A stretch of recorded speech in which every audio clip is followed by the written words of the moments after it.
So this lesson is going to be about enzyme kinetics.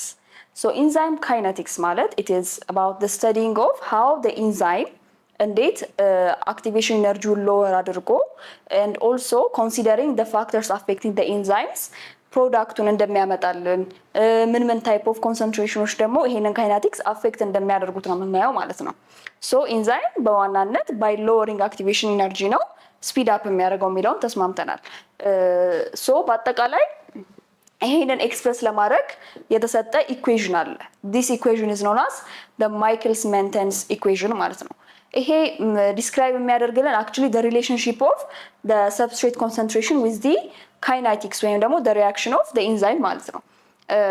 there are four factors አሉ እዚህ ውስጥ የሚካተቱ ይሄ ፎርሙላ ውስጥ። የመጀመሪያው initial reaction rate ነው before enzyme ያለው ማለት ነው። ከዛ maximum rate when enzyme is saturated። አሁን ደግሞ ልክ saturated ሲሆን ኢንዛይሙ በጣም saturated ሲሆን የኢንዛይሙ ሬት ኤክስፕረስ የሚያደርግልን Vmax አለ። AC substrate concentration ነው and the most important ደግሞ የምንለው Michaelis Menten constant የምንለው Km የምንላታለች ማለት ነው።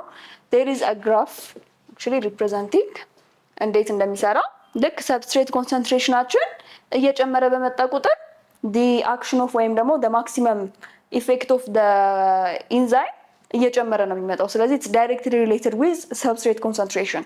የፎርሙላው ይሄን ይመስላል።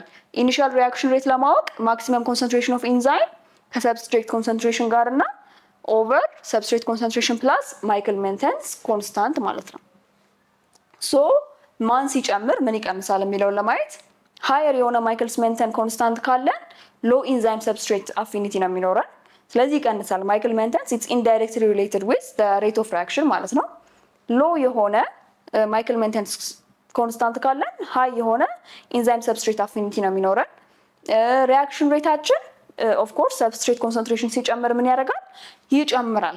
ነገር ግን ኢት ሌቭልስ ኦፍ ዌን ኢንዛይም ቢካምስ ሳቹሬትድ ከሆነ ማለት አሁን ለምሳሌ በጣም ብዙ ኢንዛይም አለ፣ ነገር ግን ያንን ኢንዛይም ባይንድ የሚያደርግ ሰብስትሬት ከሌለ ኦፍ ኮርስ ዴር ወንት ቢ ሪአክሽን ሬት የማይኖረንም ማለት ነው። ሶ ዲስ ኢዝ ዘ ኤንድ ኦፍ ኢንዛይም ካይናቲክስ ማለት ነው።